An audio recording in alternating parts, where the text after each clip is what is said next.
ನಮಸ್ಕಾರ, ನೀವು ನೋಡುತ್ತಿರುವುದು ರಾಯಚೂರು ನ್ಯೂಸ್ 007ಗೆ ಸ್ವಾಗತ. ಕೇಂದ್ರ ಶಿಕ್ಷಣ ಸಚಿವ ಧರ್ಮೇಂದ್ರ ಪ್ರಧಾನ್ ರಾಜೀನಾಮೆ, ಹೋರಾಟಕ್ಕೆ ಜಯ ಪಿ. ಸುರೇಖಾ.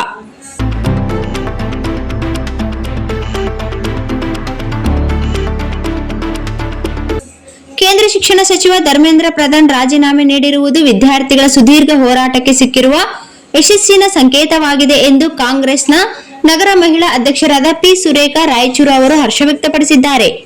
ಶಿಕ್ಷಣ ಸಚಿವರ ರಾಜೀನಾಮೆಯು ವಿದ್ಯಾರ್ಥಿ ಸಮುದಾಯದ ಹೋರಾಟಕ್ಕೆ ಸಂದ ಐತಿಹಾಸಿಕ ಗೆಲುವು ಎಂದು ಬಣ್ಣಿಸಿದ ವಿದ್ಯಾರ್ಥಿ ಮುಖಂಡರು, ದೇಶದಾದ್ಯಂತ ವಿದ್ಯಾರ್ಥಿಗಳು ನಡೆಸಿದ ನಿರಂತರ ಹೋರಾಟ ಮತ್ತು ಜನರ ಬೆಂಬಲದ ಫಲವಾಗಿ ಈ ಬೆಳವಣಿಗೆ ಸಾಧ್ಯವಾಗಿದೆ ಎಂದು ಹೇಳಿದರು.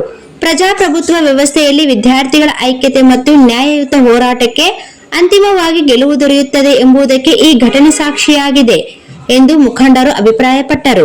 ವಿದ್ಯಾರ್ಥಿಗಳ ಹಕ್ಕುಗಳಿಗೆ ಧಕ್ಕೆಯುಂಟಾದಾಗ ಮುಂದೆಯೂ ಇದೇ ರೀತಿಯ ಒಗ್ಗಟ್ಟಿನ ಹೋರಾಟ ಮುಂದುವರಿಸಲಾಗುವುದು ಎಂದು ಅವರು ತಿಳಿಸಿದರು.